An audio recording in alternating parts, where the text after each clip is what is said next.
The old tax park, Kampala's biggest transport terminal, resumed operation this morning following an agreement between government and the aggrieved landlords who had sought a court injunction halting the opening of the park, which had fully been rehabilitated.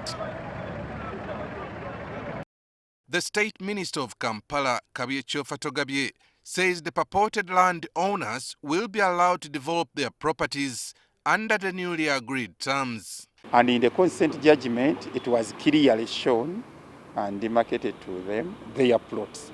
However, it came with again an understanding of a reduction in the sizes of their plot because of not to affect the carpet, the tax carpet. Because what we wanted to do after the renovation, the whole carpet was now reserved for taxis.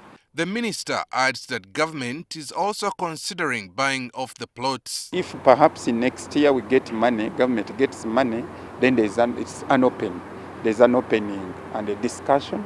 Government will have that option to buy them out because maybe it will be the best option, some of them especially.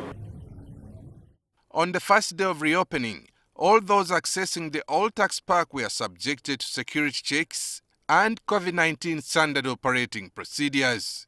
A number of vendors also took advantage of the day to sell off their merchandise.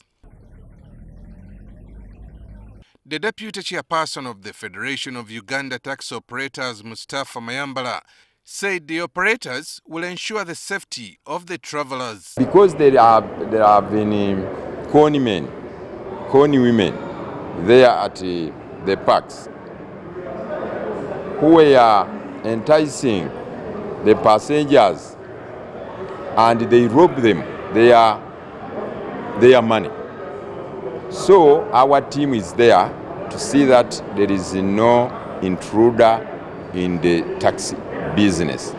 Mustafa appealed to KCCA to provide more water tanks. We lack some bigger tanks and we appeal to KCCA to help us and bring more big tanks at the parks for passengers to wash their hands.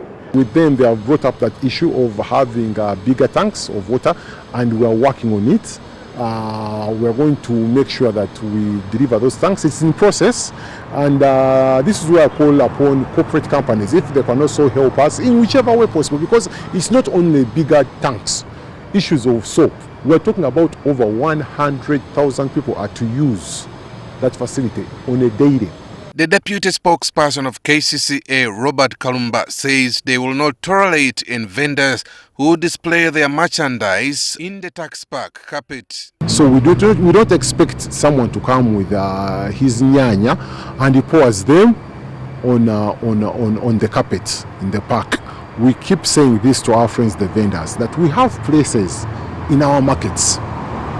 If you really want to trade legally, you come to us, we shall find you a place in the market. Some of the vendors and travelers that we spoke to welcomed the move to reopen the tax park. Nsanyuse nnyo kubanga emmotoka zibadde wala nga tutambera olugendo luwanvu era kati weba yaguddewo kati tuli basanyufu kubanga kati mu paaka tebatugobaamu tukoleramu emirimu yaffe tebatusaba ssente. Nsanyuse nnyo. Aaron Mukama, NTV Weekend Edition.